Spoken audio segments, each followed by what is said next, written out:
दारू पीने वाले को बुढ़ापा देखने को नहीं मिलता। मेरा मतलब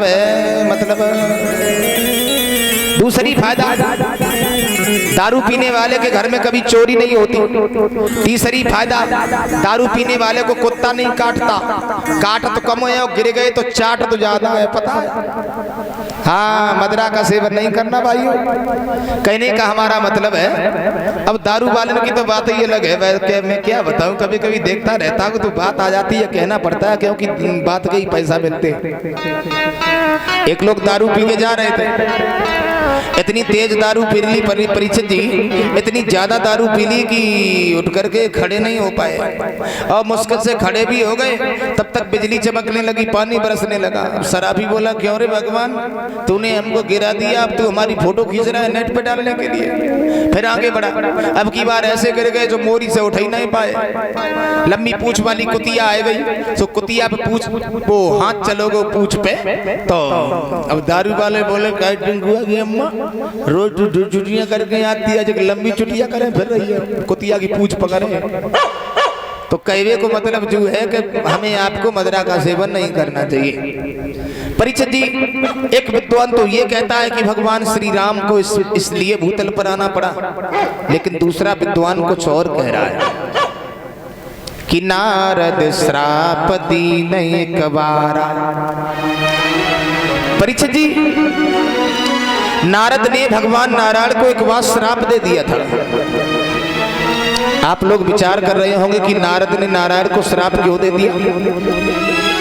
सज्जनों, नारद ने नारायण को श्राप क्यों दे दिया। एक बार नारद बाबा ने परीक्षित जी हिमालय पर्वत पर तपस्या की है, और जब तपस्या की है तो मिट्टी का ढेर नारद के शरीर के ऊपर जमा हो गया। चींटी इस कान से प्रवेश होती है, इस कान से निकल जाती है। नारद बाबा परीक्षित जी तपस्या कर रहे हैं, इंद्र का इंद्रासन हिलने लगा। नतीजा ये हुआ परीक्षित जी, देवराज इंद्र ने विचार किया कि नारद अगर तपस्या में पूर्ण हो गए तो हमारे इंद्रासन को छीन लेंगे। कामदेव को इशारा किया, कामदेव कहिए महाराज इधर आओ। क्या करें, करो क्या, नारद की तपस्या को डगा के आओ। मौकी और क्या देख रहे हो, जाओ ना, अप्सराओं को ले जाओ, गंधर्वों को ले जाओ और नारद की तपस्या डिगा के आओ, क्योंकि वो हमारे इंद्रासन को छीनना चाहता है। तो कामदेव बोला, महाराज चिंता ना करो, हमें बड़े बड़े ब्रह्मचारी डिगा दिए, ये तो है क्या। कामदेव जो रहे परीक्षित जी, नारद की तपस्या को डिगाने के लिए आहा चल देता है। नतीजा ये हुआ परीक्षित महाराज, अरे कामने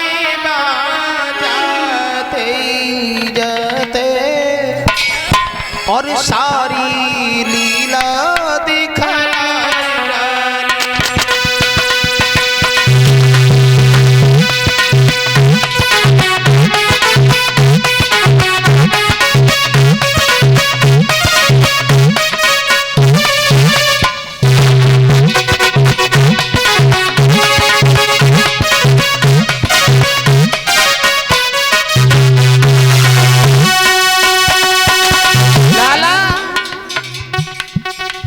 कामदेव ने चोटी से एड़ी तक तागल लगाने के लिए चला है, नारद की तपस्या को डिगाने के लिए। सज्जनों, अप्सराओं को साथ में लेता है।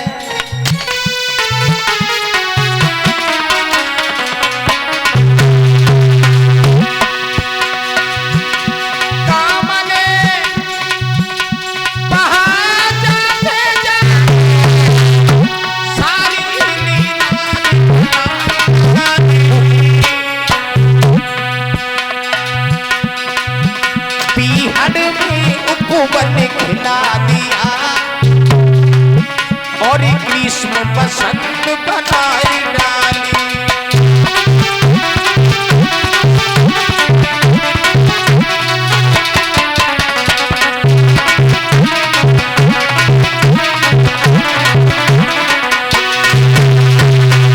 लाला,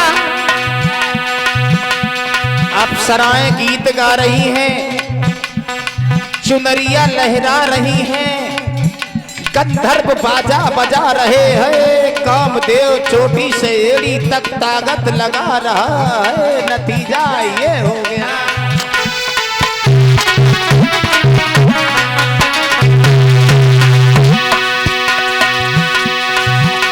महाराज इंद्र के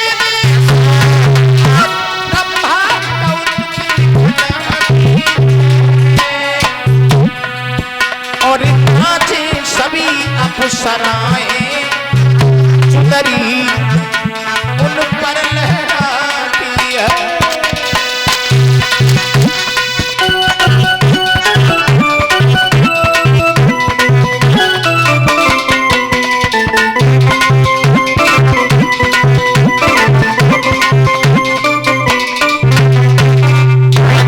महाराज कामदेव चोटी से एड़ी तक ताकत लगा रहा है, लेकिन परीक्षित जी नारद की तपस्या को डिगा नहीं पाया, उसने कोई असर नहीं डाल पाया। कामदेव की जब पेश नहीं गई सज्जनों, तो कामदेव उतर के नीचे खड़ा हो गया। और इतने में परीक्षित जी देव ऋषि नारद बाबा के नेत्र खुल गए, आंखें खुल गई। और जो आंखें खुली परीक्षित जी, तो नारद बाबा के आंखों से लाल लाल लोहू के कतरे निकल रहे। कामदेव परीक्षित जी नारद के चरणों में गिर गया। बाबा नारद, क्या हुआ?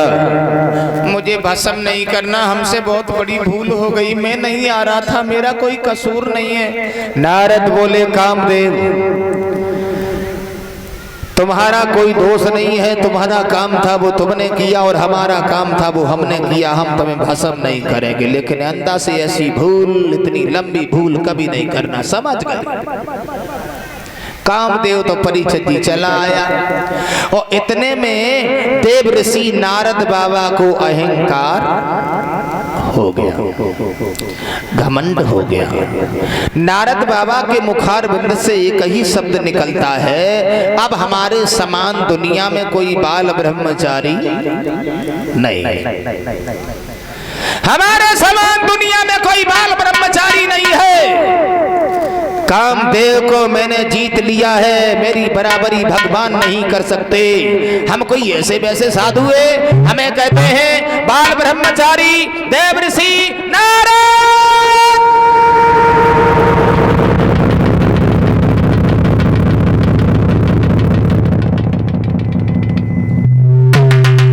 महाराज देव ऋषि नारद बाबा के मुखारबिंद से परीक्षित जी मैं का शब्द निकल गया।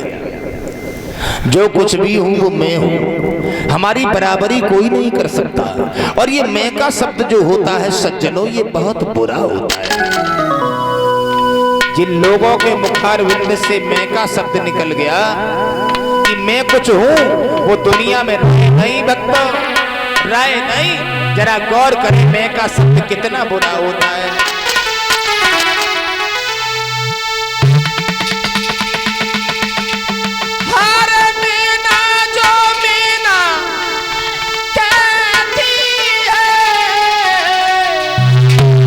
और पिंजड़ा में पाली जाती है,